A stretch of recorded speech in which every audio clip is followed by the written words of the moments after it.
É. Olá, eu sou o Ben David e estamos para mais um curso R, módulo Programação em R, nível básico. A aula de hoje é a aula 14, importando dados. Se vocês querem mais detalhes sobre o curso, entre na página bendavid.github.io/curso R.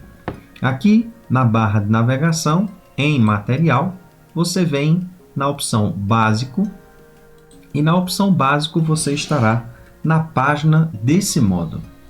Aqui nós temos em sumário todas essas opções e especificamente nós temos muito mais detalhados, de forma mais detalhada, o que nós vamos falar aqui nessa aula de hoje.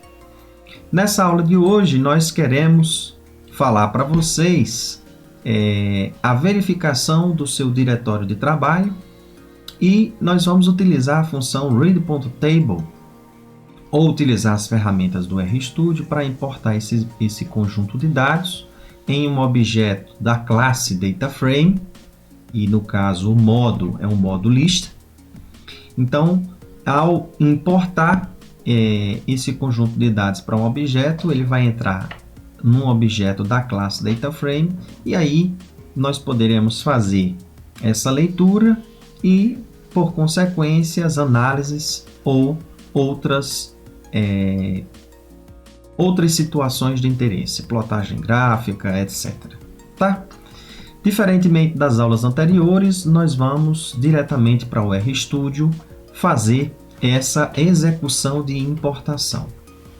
Queremos deixar claro que esse assunto sobre importação ele é muito mais expansivo, porque você hoje tem uma integração de interfaces com outras linguagens que o R tem, e aí você tem diversos outros recursos como APIs, utilizar outros programas específicos para banco de dados, ou importar dados de análises, não só banco de dados, de outros programas para dentro do R, etc. Tem uma infinitude de coisas, mas que hoje nós vamos estar limitados a termos um arquivo de texto em que ele tem um conjunto de dados e que nós, no R, queremos fazer a leitura para, por consequência, fazermos análises ou outra coisa de interesse. Então, aqui, de modo mais simples, indo para o mais rápido de se fazer, eu posso vir aqui no terceiro quadrante, estando no RStudio, e com o botão importar dados, eu vou escolher a opção From Text do pacote Base. Escolhendo, eu vou selecionar agora qual o meu arquivo de texto que eu vou importar esses dados. Escolho e aperto o botão Open. Ele abre uma janela para mim e a estrutura do arquivo de texto ele já coloca as opções, os argumentos na função necessárias para deixar na estrutura que o R irá fazer a leitura de modo correto. O nome do objeto, na realidade, que irá se associar ao objeto, eu posso escolher ou deixar por padrão, que o próprio RStudio colocou do próprio nome do arquivo de texto escolhido, que foi alfafa. Então, feito isso, eu venho e importo. Se você fosse utilizar a linha de comando, aqui o que foi realizado, ao invés de ele ter utilizado a função read.table, ele usou o read.delin e simplesmente apontou para o local e arquivo específico que está dentro do seu computador. Se eu quisesse fazer isso manualmente, eu poderia digitar essa linha de comando ou utilizar o que nós acabamos de falar anteriormente, que é a função read.table. Iria fazer a mesma coisa. Então, aqui o que ele fez foi associar o nome e carregar um objeto do tipo DataFrame, em que se eu pedir para saber se isso aqui é um DataFrame ou não, eu vou usar as funções com prefixo is. E aí vou perguntar se isso é um DataFrame. vou dizer aqui dentro do argumento, né? Alfalfa, o objeto. Isso aqui é um data frame, alfalfa? É. Então, ele me mostrou que isso aqui é um data frame. Então, aqueles mesmos recursos que nós tivemos para a aula de data frame, nós podemos fazer aqui com esse objeto alfalfa. Então, ele também usou uma linha de comando view para a gente poder visualizar, certo? Se nós quiséssemos fazer alguma alteração em alfalfa na visualização, nós poderíamos, mas não alterando o arquivo de texto, alfalfa, que seria usar a função edit. Então, eu poderia criar aqui e fazer uma atualização de alfalfa e atribuir um comando que seria o edit. Eu quero editar o objeto alfalfa e adicioná-lo em alfalfa. Ou seja, ele vai fazer uma alteração nesse objeto. Então, o que acontece com essa função edit? Ele abre para mim uma janela. Se nós quisermos fazer alteração em alguma das células, a gente pode. Então, aqui eu posso digitar 3.0, ou melhor, não 30.0. Para concluir essa gravação, eu aperto Enter para passar para a próxima célula.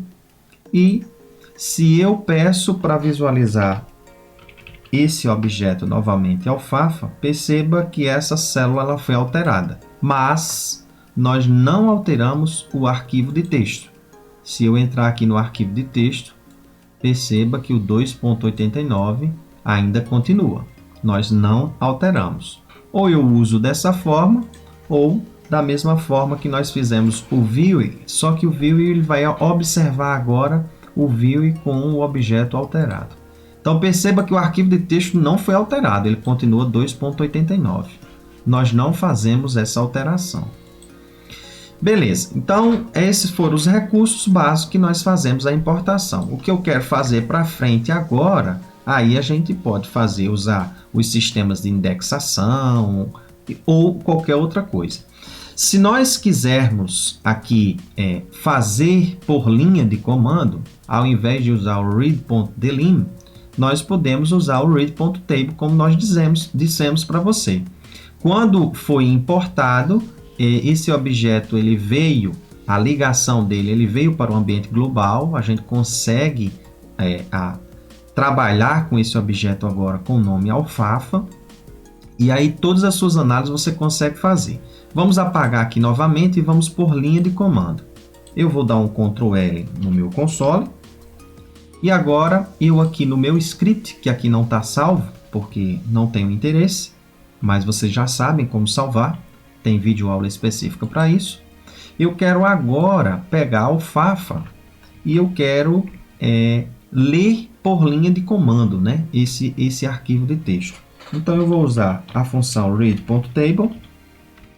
Em read.table, o que eu vou fazer é apontar para onde esse arquivo está. Se você quer usar a função em que eu aponto para o diretório e aqui apontar para o diretório, eu simplesmente só vou dizer o nome do arquivo e colocar os argumentos básicos dessa função read.table, é muito mais rápido.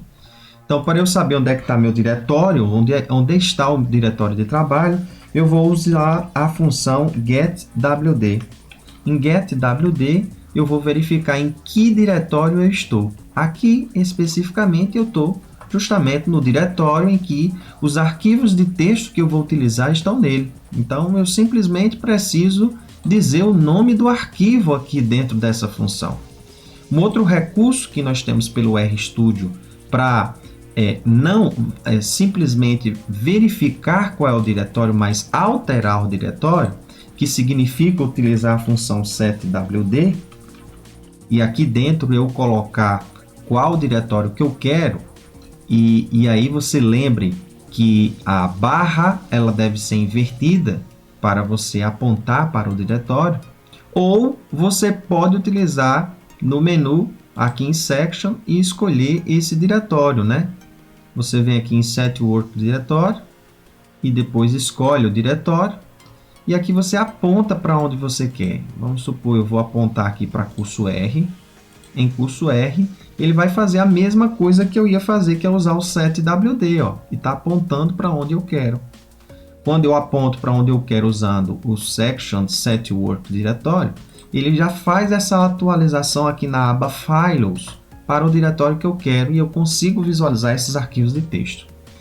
Então aqui em read.table, como eu já estou dentro do meu diretório, eu vou digitar simplesmente o nome alfafa.txt e aqui o que nós vamos ter de adicional, além do nome, nós vamos dizer, tem o separador de casa decimal é só espaço, por default, ou seja, o padrão das funções, nós não vamos alterar aqui nessa situação, nós vamos deixar do jeito que está, porque por default, por padrão, o separador de variáveis é um espaço, que no caso, o nosso arquivo de texto, o alfafa, ele nós conseguimos visualizar ele anteriormente. Uma outra forma, que é o que diferencia o TXT do CSV, é que o separador de variáveis é um ponto e vírgula e não um espaço. É preferível esse tipo de arquivo porque você consegue controlar melhor suas colunas para um arquivo de texto. Então, o que eu só vou acrescentar aqui na função read.table, eu vou utilizar o cabeçalho. O cabeçalho significa a primeira linha desse arquivo de texto. Geralmente a gente põe o nome da variável, que é a forma da gente identificar as colunas. Então eu vou dizer que sim, que tem um cabeçalho, true. Feito isso e mais algumas outras alterações e argumentos que você queira acrescentar, sugiro a vocês entrarem na página e na seção específica de importando dados, de importação de dados, lá no nosso curso, e você vai ver muito mais detalhes sobre essa função. Feito isso, eu aperto Ctrl, seguro o botão Ctrl e aperto Enter, ou então eu uso esse botão Run. Perceba que nós criamos esse objeto da mesma forma que nós fizemos aqui pela importação de dados. Então é isso. A videoaula de hoje, ela se resume a nós fazermos essa importação de dados. Espero que vocês tenham gostado. Se tiverem dúvidas, ponham na descrição do vídeo ou entrem em contato com a gente. Bons estudos e até a próxima!